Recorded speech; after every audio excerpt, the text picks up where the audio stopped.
Good morning students. आज हम वाच्य परिवर्तन सीखेंगे। कृतवाच्य से कर्मवाच्य वाक्य कैसे बनाए जाते हैं। तो इसके लिए निम्नलिखित बातों को ध्यान में रखना चाहिए। नंबर 1, कर्ता के साथ से, द्वारा अथवा के द्वारा जोड़ना चाहिए। कृतवाच्य की क्रिया को सामान्य भूतकाल में परिवर्तित करना चाहिए। नंबर 3, उस परिवर्तित क्रिया के साथ काल, पुरुष, वचन और लिंग के अनुसार जाना क्रिया अर्थात जा धातु का रूप जोड़ना चाहिए। अब यहाँ देखिए, मैंने यहाँ नीचे वाक्य लिखे हैं, इनको मैं समझाने का प्रयास करूँगी। जैसे कृतवाच्य से कर्मवाच्य वाक्य कैसे बनाएंगे। तो यहाँ पे देखिए, पहला वाक्य है राम संतरा खाता है। कौन संतरा खाता है? राम।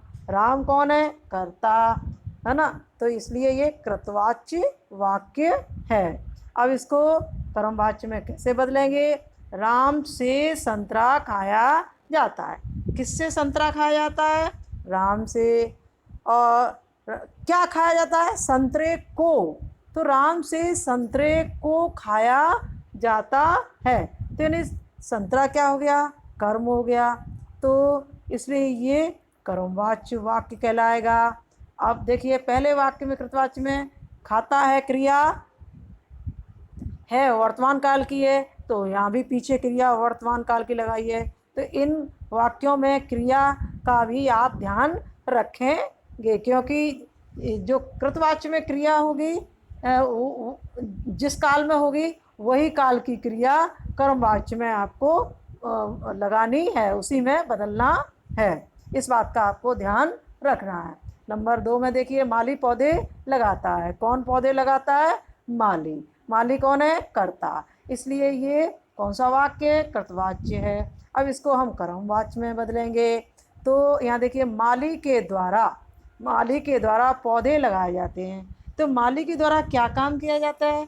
पौधों को यानी मैंने यहाँ वहाँ पर चिन्ह सिखाए थे आपको। कर्ता ने कर्म को कारक चिन्ह बताए थे। कर्ता ने कर्म को कारण से संप्रदान के लिए, तो कर्ता ने हो गया कर्म को। तो यहाँ पे देखो, माली को जो कारक चिन्ह वो छिपा हुआ है। तो माली के द्वारा पौधे लगाए जाते हैं। किसको लगाए जाते हैं? पौधों को।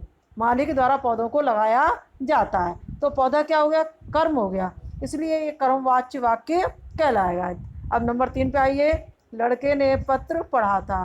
किसने पत्र पढ़ा? लड़के ने। लड़का कर्ता हो गया, इसलिए ये कृतवाच्य वाक्य हुआ। अब यहाँ पर देखो, पीछे क्रिया किसकी है? भूतकाल की लगी हुई है। तो इसी क्रिया के अनुसार हमें कर्मवाच्य में भी यही भूतकाल की क्रिया पीछे लगानी है। अब देखो यहाँ कैसे लगाएंगे। लड़के के द्वारा पत्र पढ़ा गया था। लड़के के द्वारा क्या पढ़ा गया? पत्र को। तो कर्ता ने कर्म को, पत्र क्या हो गया? कर्म हो गया। इसलिए ये कर्मवाच्य कहलाएगा। और क्रिया भी उसी के अनुसार लगाई है। यहाँ पढ़ा था भूतकाल की हो गई, और यहाँ पढ़ा गया था तो इधर भी भूतकाल की हो गई। तो इन क्रिया का हमें ध्यान रखना है। नंबर 4, मैं खाना खाऊंगा। मैं कौन है? कर्ता है।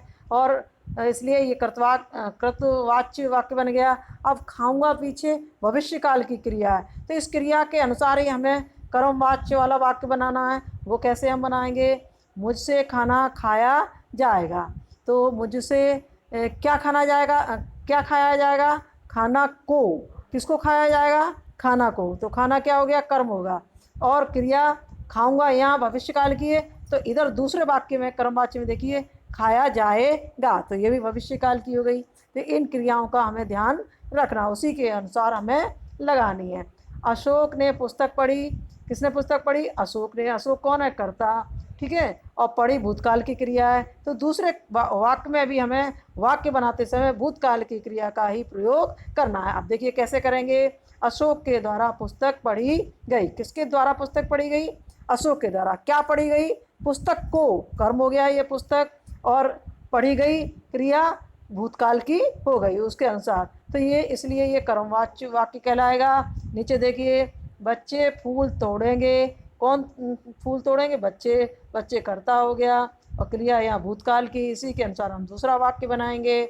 बच्चों से फूल तोड़े जाए, सॉरी यहाँ पे देख, बच्चे फूल तोड़ेंगे, तो यहाँ पर बच्चे फूल तोड़ेंगे कौन सी? भविष्य काल की होगी। तोड़ेंगे पता नहीं है कब तोड़ेंगे, तो बच्चे क्या हो गया? कर्ता हो गया, इसलिए कृतवाच्य। अब इसी के अनुसार यहाँ हम क्रिया लगाएंगे। बच्चों से फूल तोड़े जाएंगे। किससे फूल तोड़े जाएंगे? बच्चों के द्वारा।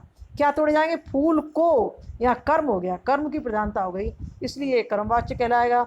और तोड़े जाएंगे तो ये भविष्यकाल की क्रिया हो गई।